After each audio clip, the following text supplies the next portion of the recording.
యవనస్తులు దేని చేత నడక శుద్ధిపరచుకున్నారు? నీ వాక్యమును బట్టి దాన్ని జాగ్రత్తగా చూసుకున్న చేతనే కదా వారి నడక శుద్ధిపరచబడేది. వాక్యమును జాగ్రత్తగా, అయ్యో ఈ వాక్యము దేవుడు నాతో, నా దేవుడు చాలా ఇచ్చిన మాట ఇది, నేను ఈ ప్రవర్తించకూడదు, నా నడక. అందుకే వాక్యం ఎవరు? యేసయ్య.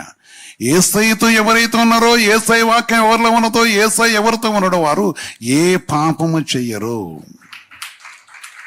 అందుకనే అక్కడ వాక్యం చేరుస్తుంది. శుద్ధిపరచుకోవటం అంటే వాక్యం ద్వారా సరి చేసుకోవాలి. యవనస్తులు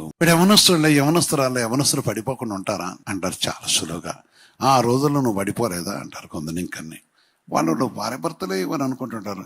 ఏదో అయిపోయింది వాడు, నేను నాకు నా రక్తం కదా, సేవకుడు అంటాడు కదా, ఏమైనా వాడు నా రక్తం కదా. వాడిని ఏమంటారు? ఓహో మీ రక్తమేనా నేను నన్ను చూసి పాస్టర్ గారు ఏంటయ్యా అట్ట అంటున్నాను. మంచిదని మీ రక్తమే కదా అంటున్నాను. నేనేమన్నాను? ఇవ్వలేదు కదా నాన్న. కథ నా రక్తం కదా అన్నారు కదా అంటే అప్పుడు అన్నాను, నీ రక్తము చాలా వాస్తవమే, కానీ క్రీస్తు రక్తముతో కడగబడమే క్రీస్తులో జన్మించి ఉంటే ఒకడు తల్లి గర్భమును జన్మించినప్పుడు అప్పుడు నేను వాక్యం అని చెప్పాను. యోహాను సువార్తలో మాట చెప్పాను. దేవుని కనుడ 1వ అధ్యాయంలో 11వ వచ్చిన మాట ఆయన చెప్పాను. వారు దేవుని వల్ల పుట్టిన వారే కానీ రక్తం వల్ల అయినాను శరీర వేసిన శావకులే కావచ్చు.